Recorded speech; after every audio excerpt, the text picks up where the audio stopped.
हमारे प्यारे वेंडर को नींद में कार के सपने आए, लेकिन ये कोई नॉर्मल कार नहीं है।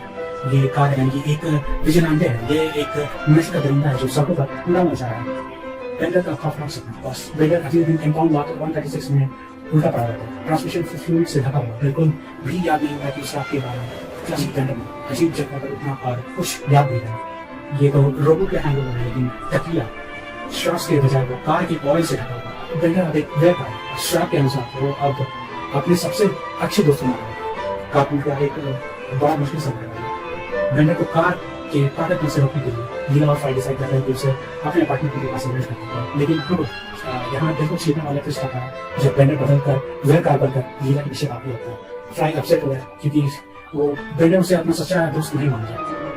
तो रोमांटिक ड्रामा भी है क्योंकि फ्राई को लगा था कि वो उसके पीछे भागेगा, लेकिन वो अपनी सबसे अच्छी फ्रेंड लीला को मानता है।